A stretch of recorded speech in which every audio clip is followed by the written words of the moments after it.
Very good morning to everyone. Myself MOUNIKA. Today we'll discuss about microbial degradation of environmental pollutants and mainly focusing on petroleum, hydrocarbons and xenobiotics.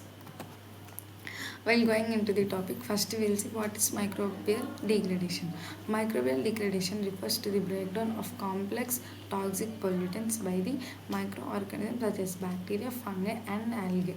And these microbes produce special enzymes that helps them to use pollutants as a source of carbon and energy.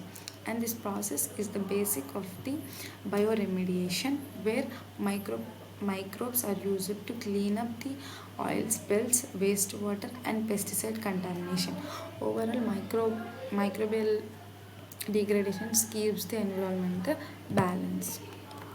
Next we'll discuss about petroleum hydrocarbon pollutants and then we'll discuss about the degradation. So petroleum hydrocarbons are one of the most common pollutants in our environment. They come from oil spills, refinery discharges and transportation leaks. And these hydrocarbons are mainly composed of alkanes, aromatics like benzenes, toluenes and resins. And while coming to the environmental impact, when these microorganisms are like when these sorry when these compounds are released into the soil and water, they forms a thick layer so that blocks the oxygen entry, and also sunlight affects the marine life and damages the soil fertility.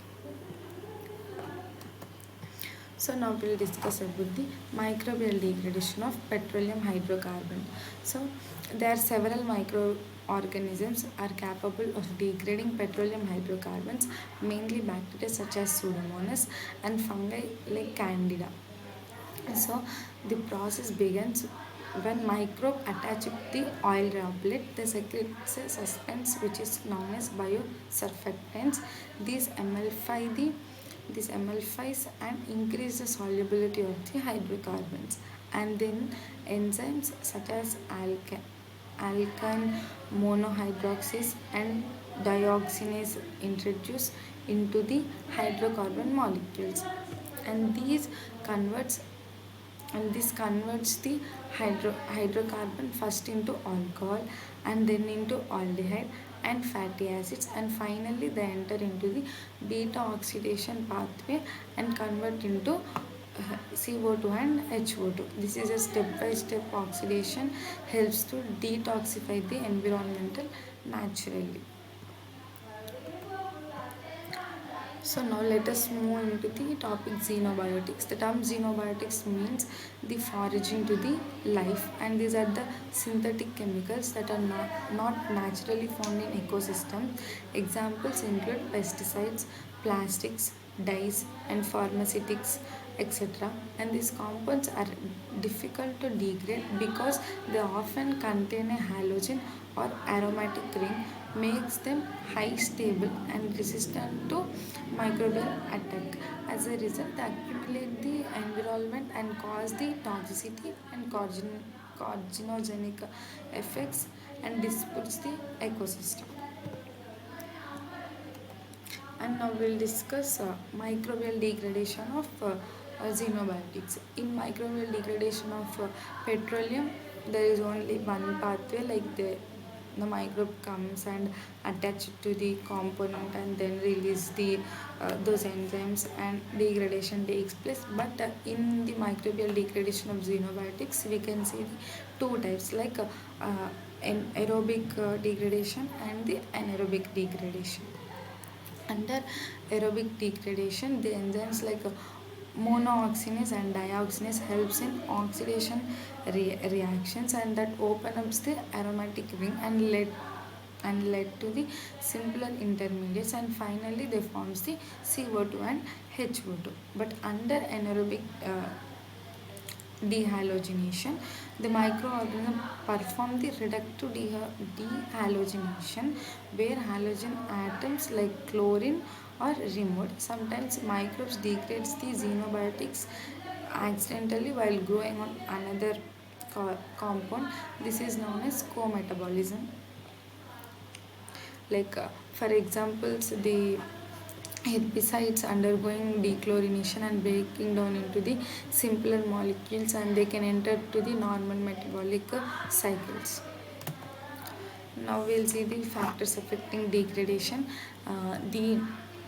The efficiency of microbial degradation depends upon the several environmental factors, and first temperature and pH.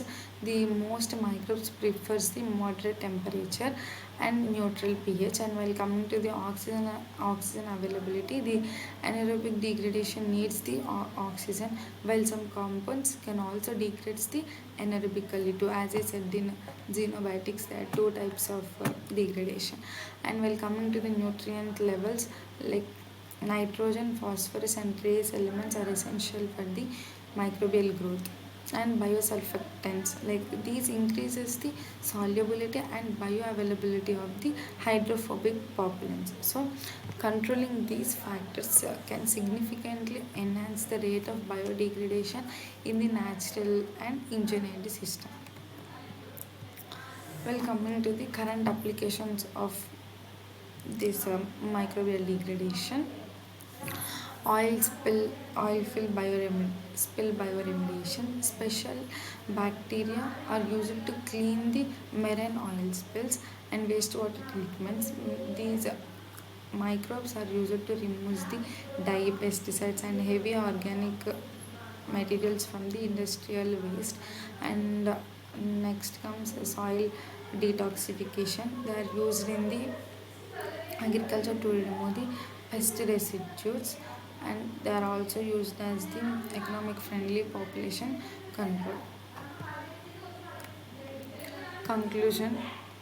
To conclude, microorganisms are naturally tiny grow-up screws, and they play a crucial role in reducing the environmental pollution by converting the toxic petroleum, hydrocarbons and xenobiotics into the harmless compounds. And the microbial degradation is not only eco-friendly and cost effective, but also a sustainable solution for restoring the polluted ecosystems. In future, the genetic engineering and bioremediation techniques could take these process even faster and more effective, and leading us to cleaner and the green plants. Thank you for giving this opportunity.